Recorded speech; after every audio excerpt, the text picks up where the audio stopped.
Bab 322, Daniel, aku mohon padamu. Tracy bangkit dari lantai ingin memohon kepada Daniel, namun ia ditahan oleh Lily. Nona Tracy, semakin kamu seperti ini, Tuan Victor akan semakin cepat mati. Tetapi, bajingan, kali ini, Bibi Juni tiba-tiba mengambil sapu menerjang kemari, biar ku hajar kau, dasar brengsek. Tetapi, ia ditahan oleh dua orang pengawal sebelum sapunya mengenai Danikel. Lepaskan aku, lepaskan aku. Bibi Juni meronta sambil berteriak, dasar brengsek, kamu telah menindas nona kami dan menculik 3 anak-anak. Kamu juga menindas Tuan Victor, aku benar-benar ingin menghajarmu. Bibi Juni memarahinya dan melempar kuat sapu di tangannya ke arah Danik. Plak, sapu itu mengenai kepala Daniel, lalu mendarat ke lantai. Semua orang di sana tercengang. Tracy tertegun hingga membelalakan inatanya. Ia melihat sapu dengan tatapan tak percaya, lalu melihat Danikel. Jantungnya hampir berhenti berdetak. Saat ini, di dalam benaknya hanya ada 2 kata, tamatlah sudah, tamatlah sudah. Sapu ini walau tidak terlalu melukai, tapi sungguh mempermalukan. Wajah Daniel dipenuhi awan gelap dalam seketika. Matanya penuh dengan aura pembunuh, tangannya yang memegang icer Victor pun meklonggar. Ia lalu menatap dingin Bibi Juni. Bagaikan dewa kematian yang sedang memberitahunya, wakiu kematianmu telah tiba. Bibi Juni ketakutan, seluruh tubuhnya gemetar. Di momen ini, ia baru tahu rasanya takut. Tracy merasa Bibi Juni akan menghadapi bencana. Kakinya lemas karena ketakutan, ia hampir saja pingsan. Bibi Juni, Anda salah paham. Lily bergegas menjelaskan, bukan Tuan Daniel yang menculik anak-anak. Bukan dia. Kalau begitu siapa? Suara Bibi Juni gemetar, namun ia tetap bertanya, pagi-pagi sekali, Bu Guru Brenda meneleponku menanyakan apa aku telah menemukan anak-anak. Begitu aku bertanya padanya, aku baru tahu anak-anak hilang. Aku menelepon Nona, tetapi tidak diangkat. Jadi, aku terpaksa menelepon Tuan Victor. Tuan Victor langsung pergi memeriksa ke rumah dan menyadari Nona juga menghilang. Selanjutnya aku dengar dari para perawat, semalam Nona diantar ke rumah sakit oleh orang jahat. Tangan Bibi Juni yang gecemektaran menunjuk Daniel, sejak Nonaku mengenal kamu. Ia selalu sakit-sakitan dan terluka. Selain itu, selalu banyak inasalali yang terjadi di dalam keluarga kami. Ada orang jahat yang menerobos rumah mencuri barang, ada orang jahat yang menaruh bom, ingin kami mati sekarang anak-anak pun hilang. Setelah berbicara, Bibi Juni Mai kerasa piluli hingga menangis, anak-anak baru berumur 3 tahun. Mereka berbuat salah apa? Kenapa ada yang ingin menyakiti anak-anak? Bibi Juni, Tuan Daniel benar-benar tidak menculik anak-anak. Lily bergegas menjelaskan, masalah ini. Bibi Juni, iya, akhirnya Daniel bicara, suaranya bagaikan es Glester di kutub utara. Ia berjalan selangkah demi selangkah mendekati Bibi Juni dengan aura pembunuh dingin yang terpancar dari tubuhnya, siapa yang memberitahumu bahwa aku yang menculik anak-anak? Itu. Dalam sekilas Bibi Juni melihat Victor secara spontan, lalu ia lekas mengalihkan pandangan dan mengganti jawaban, aku sendiri yang menebak. Bibi Juni, bukan dia yang menculik anak-anak. Tracy bergegas mendekar menarik Bibi Juni. Bibi dengarkan aku akan mengatasi masalah ini. Bibi kembali ke kamar saja dulu, dengarkan aku, ucap Tracy dengan cepat. Nona, Bibi Juni ingin mengatakan sesuatu, tetapi Tracy memohonnya dengan air mata mengalir, aku mohon padamu, cepatlah pergi. Tracy sangat takut Daniel juga akan menyakiti Bibi Juni. Bagaimanapun, sejak kecil iblis Daniel adalah orang yang bermartabat. Tidak pernah ada orang yang menggunakan sapu memukulnya. Bibi Juni benar-benar diambang kematian hari ini. Tetapi kamu, Bibi Juni ingin bicara lagi, namun Daniel sudah berdiri di hadapannya. Tracy terkejut, ia bergegas menghalangi di hadapan Bibi Juni dan berseru sambil menangis, kalau ingin bunuh saja aku. Jangan menyakiti keluargaku. Iya, Daniel menganggukkan kepala sembari mencibir, aku tidak menyakiti orang tua dan anak-anak. Jadi, tentu saja, aku akan mencari perhitungan denganmu. Bab 323 Bibi Juni cemas begitu mendengarnya, ia lalu maju ke depan melindungi Tracy sembari berteriak, kamu jangan menindas nonaku, cari saja aku. Daniel tidak ingin berbicara dengannya lagi, ia memberi kode tangan. Kedua pengawal lekas menyeret Bibi Juni pergi. Bibi Juni tidak berhenti meronta dan berteriak, siapapun, tolong. Pengawal terpaksa membungkam mulutnya. Bibi Juni, Tracy cemas mereka akan menyakiti Bibi Juni. Nona Tracy, Lily membujuknya dengan berbisik, jangan cemas, Tuan Daniel tidak akan menyakiti Bibi Juni, asteris. Tapi, Tracy baru saja ingin bicara, dagunya langsung diremas dengan kuat oleh Daniel. Memaksanya menghadap ke arah Daniel. Mata Daniel menyala-nyala bagai api, wajah suramnya menakutkan, karena kalian semua memfitnahku, apa seharusnya aku mewujudkannya? Kamu, apa maksudmu? Tracy ketakutan, wajahnya memucat, aku tidak mencurigaimu, ini hanya salah paham. Tracy bergegas menjelaskan. Rian, Daniel sama sekali tidak menginginkan permintaan maaf dan penjelasannya. Langsung memberi perintah, pergi tangkap 3 anak haram itu. Baik, Rian melihat Tracy sekilas, lalu ia membawa orang pergi. Jangan, Tracy ingin menghentikan, tetapi ia malah diseret masuk ke dalam kamar Old Daniel. Daniel, dasar bedecebah. Victor berteriak marah, kamu kira kamu bisa bertindak sewenang-wenang. Aku sudah melapor polisi. Jika kamu tidak melepaskan Tracy, pihak polisi akan suruh mereka menghadapku. Daniel menaiklah ucapannya dan berseru dingin, kenapa bengong saja? Cepat seret sampah ini. Baik, 2 orang pengawal segera menyeret Victor pergi. Victor berteriak dan menarik perhatian keluarga dan pasien di sekitar. Tetapi begitu mereka melihat adegan ini, mereka bergegas mundur. Tidak ingin banyak ikut campur. Di dalam kamar pasien, Tracy dilempar ke atas ranjang, pinggangnya hampir mau patah. Jika tidak ingin mati, berbaringlah di sana dengan patuh. Daniel menatapnya dengan tak berperasaan sekolah sedang menatap orang asing. Daniel, kamu jangan bertindak sembarangan. Kening Tracy penuh dengan keringat. Lah berbicara dengan lemas, Victor salah paham padamu, jadi ia bicara kasar padamu. Tapi aku selalu percaya padamu. Begitukah? Daniel mencibir, percaya padaku, tapi masih mencurigaiku menculik anakmu. Bukan begitu, aku tidak boleh difitnah kalian dengan sia-sia. Daniel duduk di atas sofa dan mengangkat satu kakinya dengan anggun, karena kalian bilang aku adalah iblis keji tak berperasaan, orang jahat, brengsek, bedebah. Maka aku akan bersikap keji agar kalian melihatnya. Jangan, Tracy menggelengkan kepala sembari menangis, aku mohon padamu. Simpan sedikit tenagamu untuk memohon belas kasihan demi anakmu. Daniel menatapnya dingin dengan sekilas, lalu bangkit berdiri pergi. Daniel, Tracy ingin menghentikannya, tetapi pintu kamar sudah ditutup. Para medis mengunci pintu dari luar. Tracy menggedor-gedor pintu kamar, tetapi tidak ada yang meresponnya. Lah sendirian berada di kamar, putus asa. Bibi Juni sakit, anak-anak hilang. Lah benar-benar cemas setengah mati. Sekarang malah membuat Daniel marah. Lah tidak berani berpikir entah apa akibatnya nanti, jika bawahan Daniel berhasil menangkap anak-anak. Tok-tok, Lily mengetuk pintu masuk, ia mendorong kercia medis ke dalam. Dokter Lily, Tracy mendekatinya bagaikan bertemu sang penyelamat. Ia menariknya sembari memohon kepada Lily, aku minta tolong padamu, tolong bicara pada Daniel, agar ia tidak menyentuh anakku. Apa kamu tidak merasa ini adalah hal baik? Lily tiba-tiba mengucapkan kalimat ini. Apa? Tracy tidak memahaminya, Daniel mengutus orang menangkap anak-anakku. Bagaimana bisa ini merupakan hal baik? Lah terdiam sebelum selesai bicara. Benar juga, keberadaan anaknya sekarang entah di mana. Daniel mengutus orang menangkap mereka, tentu saja harus menemukan anak-anak dulu. Bab 322, Daniel, aku mohon padamu.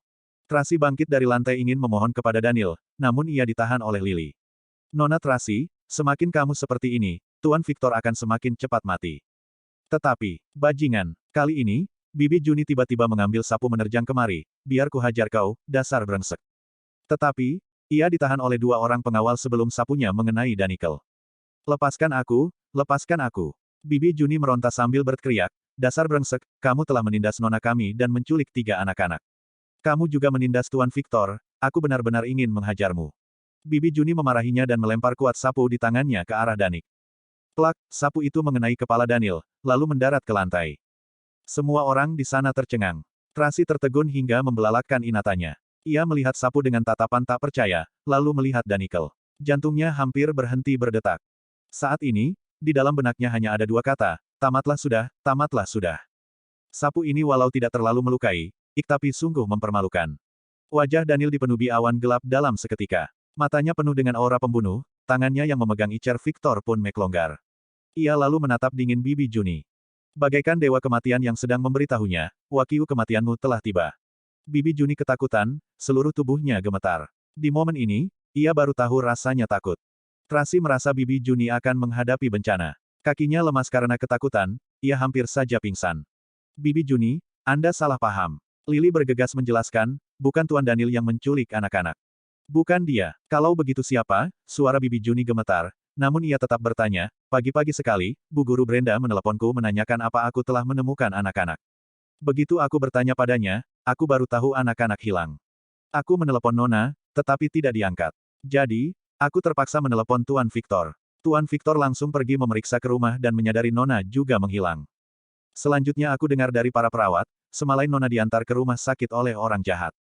Tangan Bibi Juni yang gecemektaran menunjuk Daniel, sejak Nonaku mengenal kamu. Ia selalu sakit-sakitan dan terluka. Selain itu, selalu banyak inasalali yang terjadi di dalam keluarga kami. Ada orang jahat yang menerobos rumah mencuri barang, ada orang jahat yang menaruh bom, ingin kami mati sekarang anak-anak pun hilang. Setelah berbicara, Bibi Junimai kerasa piluli hingga menangis. Anak-anak baru berumur 3 tahun. Mereka berbuat salah apa? Kenapa ada yang ingin menyakiti anak-anak? Bibi Juni, Tuan Daniel benar-benar tidak menculik anak-anak. Lily bergegas menjelaskan, masalah ini. Bibi Juni, iya, akhirnya Daniel bicara, suaranya bagaikan es Glester di kutub utara. Ia berjalan selangkah demi selangkah mendekati Bibi Juni dengan aura pembunuh dingin yang terpancar dari tubuhnya. Siapa yang memberitahumu bahwa aku yang menculik anak-anak? Itu. Dalam sekilas Bibi Juni melihat Victor secara spontan, lalu ia lekas mengalihkan pandangan dan mengganti jawaban, aku sendiri yang menebak. Bibi Juni, bukan dia yang menculik anak-anak. Tracy bergegas mendekar menarik Bibi Juni. Bibi dengarkan aku akan mengatasi masalah ini. Bibi kembali ke kamar saja dulu, dengarkan aku, ucap Tracy dengan cepat. Nona, Bibi Juni ingin mengatakan sesuatu, tetapi Tracy memohonnya dengan air mata mengalir, aku mohon padamu, cepatlah pergi. Tracy sangat takut Daniel juga akan menyakiti Bibi Juni. Bagaimanapun, sejak kecil iblis Daniel adalah orang yang bermartabat. Tidak pernah ada orang yang menggunakan sapu memukulnya. Bibi Juni benar-benar diambang kematian hari ini. Tetapi kamu, Bibi Juni ingin bicara lagi, namun Daniel sudah berdiri di hadapannya. Tracy terkejut, ia bergegas menghalangi di hadapan Bibi Juni dan berseru sambil menangis, kalau ingin bunuh saja aku. Jangan menyakiti keluargaku. Iya, Daniel menganggukkan kepala sembari mencibir, aku tidak menyakiti orang tua dan anak-anak. Jadi, tentu saja, aku akan mencari perhitungan denganmu. Bab 323 Bibi Juni cemas begitu mendengarnya, ia lalu maju ke depan melindungi Tracy sembari berteriak, kamu jangan menindas nonaku, cari saja aku. Daniel tidak ingin berbicara dengannya lagi, ia memberi kode tangan. Kedua pengawal lekas menyeret Bibi Juni pergi. Bibi Juni tidak berhenti meronta dan berteriak, siapapun, tolong. Pengawal terpaksa membungkam mulutnya. Bibi Juni, Tracy cemas mereka akan menyakiti Bibi Juni. Nona Tracy, Lily membujuknya dengan berbisik, jangan cemas, Tuan Daniel tidak akan menyakiti Bibi Juni, asteris. Tapi, Tracy baru saja ingin bicara, dagunya langsung diremas dengan kuat oleh Daniel. Memaksanya menghadap ke arah Daniel. Mata Daniel menyala-nyala bagai api, wajah suramnya menakutkan, karena kalian semua memfitnahku, apa seharusnya aku mewujudkannya? Kamu, apa maksudmu? Tracy ketakutan, wajahnya memucat, aku tidak mencurigaimu, ini hanya salah paham. Tracy bergegas menjelaskan. Rian, Daniel sama sekali tidak menginginkan permintaan maaf dan penjelasannya. Langsung memberi perintah, pergi tangkap 3 anak haram itu. Baik, Rian melihat Tracy sekilas, lalu ia membawa orang pergi. Jangan, Tracy ingin menghentikan, tetapi ia malah diseret masuk ke dalam kamar Old Daniel. Daniel, dasar bedecebah. Victor berteriak marah, kamu kira kamu bisa bertindak sewenang-wenang. Aku sudah melapor polisi. Jika kamu tidak melepaskan Tracy, pihak polisi akan suruh mereka menghadapku. Daniel menaiklah ucapannya dan berseru dingin, kenapa bengong saja? Cepat seret sampah ini. Baik, 2 orang pengawal segera menyeret Victor pergi. Victor berteriak dan menarik perhatian keluarga dan pasien di sekitar. Tetapi begitu mereka melihat adegan ini, mereka bergegas mundur. Tidak ingin banyak ikut campur. Di dalam kamar pasien, Tracy dilempar ke atas ranjang, pinggangnya hampir mau patah. Jika tidak ingin mati, berbaringlah di sana dengan patuh. Daniel menatapnya dengan tak berperasaan sekolah sedang menatap orang asing. Daniel, kamu jangan bertindak sembarangan. Kening Tracy penuh dengan keringat. Lah berbicara dengan lemas, Victor salah paham padamu, jadi ia bicara kasar padamu. Tapi aku selalu percaya padamu. Begitukah? Daniel mencibir, percaya padaku, tapi masih mencurigaiku menculik anakmu. Bukan begitu, aku tidak boleh difitnah kalian dengan sia-sia. Daniel duduk di atas sofa dan mengangkat satu kakinya dengan anggun, karena kalian bilang aku adalah iblis keji tak berperasaan, orang jahat, brengsek, bedebah. Maka aku akan bersikap keji agar kalian melihatnya. Jangan, Tracy menggelengkan kepala sembari menangis, aku mohon padamu. Simpan sedikit tenagamu untuk memohon belas kasihan demi anakmu. Daniel menatapnya dingin dengan sekilas, lalu bangkit berdiri pergi. Daniel, Tracy ingin menghentikannya, tetapi pintu kamar sudah ditutup. Para medis mengunci pintu dari luar. Tracy menggedor-gedor pintu kamar, tetapi tidak ada yang meresponnya. Lah sendirian berada di kamar, putus asa. Bibi Juni sakit, anak-anak hilang. Lah benar-benar cemas setengah mati. Sekarang malah membuat Daniel marah. Lah tidak berani berpikir entah apa akibatnya nanti, jika bawahan Daniel berhasil menangkap anak-anak. Tok-tok, Lily mengetuk pintu masuk, ia mendorong kercia medis ke dalam. Dokter Lily, Tracy mendekatinya bagaikan bertemu sang penyelamat. Ia menariknya sembari memohon kepada Lily, aku minta tolong padamu, tolong bicara pada Daniel, agar ia tidak menyentuh anakku. Apa kamu tidak merasa ini adalah hal baik? Lily tiba-tiba mengucapkan kalimat ini. Apa? Tracy tidak memahaminya, Daniel mengutus orang menangkap anak-anakku. Bagaimana bisa ini merupakan hal baik, lah terdiam sebelum selesai bicara. Benar juga, keberadaan anaknya sekarang entah di mana. Daniel mengutus orang menangkap mereka, tentu saja harus menemukan anak-anak dulu. Bab 324 Tuan Daniel orang yang bermulut keras, berhati lembut. Lily menghela napas tak berdaya, jelas-jelas ia mengutus orang untuk mencari anakmu, ia malah bilang pergi menangkap anak. Benarkah? Tracy setengah percaya setengah ragu-ragu, apa ia sebaik itu? Semalam ia ke rumahmu mencarimu. Ketika melihatmu pingsan, ia langsung menggendongmu lari ke lantai bawah, lalu mengantarmu ke rumah sakitku dengan cemas. Saat kamu belum sadarkan diri, ia menjagamu semalaman di sini. Memangnya kamu tidak merasakannya?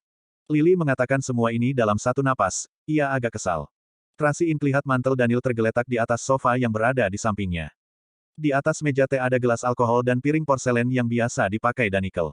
Dan juga beberapa cemilan dan buah-buahan yang belum habis dimakan. Teringat saat ia sadarkan diri. Daniel langsung mendekat ke depan ranjangnya dan memegang tangannya. Ucapan dan ketulusannya penuh perhatian. Saat ia memohon bantuan Daniel mencari anaknya, ia tidak langsung menolaknya di awal. Tak berubah setelah mendengar suara Victor. Mungkin, ia benar-benar baik. Tuan Daniel sangat menyayangimu. Lily berkata dengan sungguh-sungguh, bahkan aku yang orang luar saja tersentuh melihatnya, kenapa kamu malah bersikap acuh tak acuh? Temperamennya agak buruk dan sedikit paranoid. Tetapi hatinya sangat sederhana. Jika kamu memahaminya dan memperlakukannya dengan baik, semua masalah tidak akan serunyam ini. Tracy memikirkan perkataan Lily, tampaknya agak masuk akal, tetapi ia sedang tidak ingin memikirkan hal ini, selama ia bisa membantuku mencari anakku dan tidak menyakiti keluargaku. Aku akan sangat berterima kasih padanya. Rian telah berundak, ia pasti segera menemukan anak-anak. Lily tidak banyak cecelok lagi, cepat berbaringlah, biar aku obati. Sekarang keluargamu sedang kacau. Jika tubuhmu tidak sat, kamu tidak akan ada tenaga menjaga mereka. Terima kasih. Tracy mendapat pengobatan dengan tenang setelah dinasehati oleh Lily. Lily pergi setelah mengobatinya, kemudian para medis datang mengantarkan sarapan ringan. Setelah Tracy makan ia ingin mengambil ponsel menelepon Bibi Juni. Tetapi ia menyadari ponselnya tidak ada, jadi ia menggunakan ponsel perawat untuk meneleponnya. Bibi Juni merasa emosional setelah menerima telepon dari Tracy. Setelah berulang kali memastikan Tracy aman, ia baru merasa lega. Tracy menghela napas begitu tahu Bibi Juni diobati di kamar pasien di lantai atas. Tampaknya benar perkataan Lily, Daniel Lianyalah bermulut keras, namun berhati lembut. Lah sama sekali tidak menyakiti Bibi Juni. Titik-titik tanda seru. Tracy meminta Bibi Juni untuk berobat dengan tenang dan jangan banyak berpikir, lah mengatakan anak-anak pasti pulang. Bibi Juni tidak merasa tenang sejak awal hingga sekarang, ia meminta Tracy untuk berhati-hati dengan Daniel sang iblis itu. Hati Tracy gelisah begitu mendengar ucapannya. Ia tidak ingin Bibi Juni terlibat. Entah seberapa kacau hubungannya dengan Daniel, Bibi Juni dan anak-anak tidak memahami situasi sesungguhnya. Tetapi kali ini Bibi Juni sengaja mengetahui anak-anak hilang dan meminta tolong kepada Victor. Victor sudah sering salah paham pada Daniel, sehingga membuat Bibi Juni juga salah paham pada Danichi. Sekarang masalah menjadi runyam. Tracy takut jika Bibi Juni bersikap impulsif lagi, berbicara kasar pada Daniel ataupun main tangan lagi. Entah apa akibatnya nanti. Tracy berpikir setelah anaknya ditemukan, ia harus mencari waktu berbicara dengan Bibi Juni. Ada apa dengan burung beo ini? Beberapa perawat sedang membereskan kamar, salah satu perawat tiba-tiba melihat Rosie yang sedang tak sadarkan diri. Tracy bergegas mendekat dan melihat Rosie tergeletak tak bergerak di bawah bantal. Lah ketakutan, bergegas menepuk-nepuk tubuh Rosie dan memanggilnya, Rosie, Rosie. Rosie sama sekali tidak merespons. Jangan-jangan sudah mati. Perawat kecil itu berseru dan lekas menutup mulutnya. Wajah Tracy pucat ketakutan, ia dengan hati-hati mengangkat Rosie. Ia memeriksa dengan cermat detak jantungnya. Detak jantungnya berdetak lemah, napasnya lesu dan tak sadarkan diri. Bab 325, aduh, kenapa baju Presdir Daniel kotor begini? Di saat ini, perawat lain yang sedang membersihkan ruangan terkejut, apa ini? Coba kulihat. Perawat kecil ikut mendekat memeriksa dengan cermat, kalau tidak salah, seharusnya ini adalah kotoran burung. Jangan-jangan burung Beceo Ilu. Kedua perawat tercengang melihat Rosie yang tidur tak sadarkan diri. Benar, kotoran itu miliknya. Seorang perawat yang baru jalan keluar dari toilet berbicara, semalam aku lihat burung beo itu buang kotoran di bahu Presdir Daniel. Saat itu, ekspresi wajah Presdir Daniel benar-benar kesal. Jangan-jangan, beberapa perawat melihat Rosie dan menunjukkan tatapan simpati. Dalam sekejap Tracy tertegun, ia melihat Rosie dengan bengong. Di dalam benaknya terlintas sebuah pemikiran, Rosie, dicekik Daniel hingga mau. Sekujur tubuh Tracy langsung lemas, hampir saja ia jatuh ke atas ranjang. Nona Tracy, perawat itu langsung menabannya dan menenangkannya. Jangan terlalu sedih, burung beo itu masih bernapas. Nanti cek dokter hewan saja, siapa tahu bisa ditolong. Kaini masih ada urusan, kami pergi dulu. Beberapa perawat merasa gelisah, mereka buru-buru keluar. Tunggu aku. Perawat itu juga ikut berlari keluar. Mereka takut Tracy marah dan akan melibatkan mereka. Tracy sendirian berada di kamar. Dia melihat Rosie sekarat, hatinya penuh kebencian terhadap Daniel. Niat baik apanya, bermulut keras berhati lembut. Palsu, itu semua palsu. Rosie hanya buang air besar di atas pundaknya, namun ia malah membunuh Rosie dengan bengis. Iblis, benar-benar iblis. Semakin memikirkannya, Tracy semakin kesal. Semakin memikirkannya, ia semakin benci. Ingin sekali mencekiknya. Di saat bersamaan, ia juga menemukan satu masalah. Jika Daniel tega membunuh seekor burung beceo, apa ia juga akan melakukan hal yang sama pada 3 anaknya? Bulu kuduk Tracy bergidik, sekujur tubuhnya gemetar. Daniel mengira 3 anak itu milik dirinya dan Victor. Dari awal ia sudah sangat membencinya, takuinya ia akan benar-benar melakukan hal kejam terhadap anaknya. Tracy gelisah memikirkan ini. Ia berjalan ke sana kemari dengan cemas. Tiba-tiba, ia melihat pintu kamar dibiarkan terbuka, tidak tertutup rapat. Ia lalu berjalan ke ambang pintu dan melihat seorang perawat wanita sedang berjaga di luar sembari menelepon. Entah kenapa pengawal Daniel tiba-tiba buru-buru berjalan ke sisi lainnya. Melihat peluang ini, Tracy melarikan diri sambil membawa Rosie. Ia berjalan tanpa alas kaki, ia tidak sempat memakai sandal. Lalu, ia berlari masuk ke dalam lift. Perawat medis yang berjaga bercaksi setelah melihatnya. Astaga, Nona Tracy, teriak perawat Ili. Tracy melesat cepat masuk ke dalam lift dan lekas menekan tombol lift. Tepat di saat ini, kedua pengawal Daniel juga melihatnya. Mereka buru-buru mengejar Tracy, tetapi pintu lift sudah tertutup. Tracy menatap angka lift dengan panik. Ia berharap dapat lepas dari tangan iblis Daniel. Untung saja ia berada di lantai 4. Lift langsung turun ke bawah. Begitu pintu lift terbuka, ia bergegas lari menuju keluar. Nona Tracy, pengawal Daniel berteriak dari belakang. Tracy mengabaikan mereka. Di saat ini, ia hanya ingin lepas dari tangan iblis Daniel. Para pengawal itu sangat gesit, mereka sudah hampir berhasil mengejarnya. Di saat ini, sebuah mobil Lamborghini terparkir di tepi jalan dengan kap terbuka. Victor yang berada di kursi pengemudi berteriak, "Tracy, cepat kemari." Victor, langkah kaki Tracy berhenti. Tak ragu, ia tidak ingin melibatkan Victor lagi. Cepat naik mobil. Victor panik, ia langsung melepaskan sabuk pengamannya dan menarik Tracy masuk ke dalam mobil. Nona Tracy, saat kedua pengawal itu berhasil mengejar, mobil Lamborghini itu telah melesat pergi. Satu di antaranya melihat Victor di kursi pengemudi, cepat telepon Kak Rian, ujarnya dengan panik. Bersambung.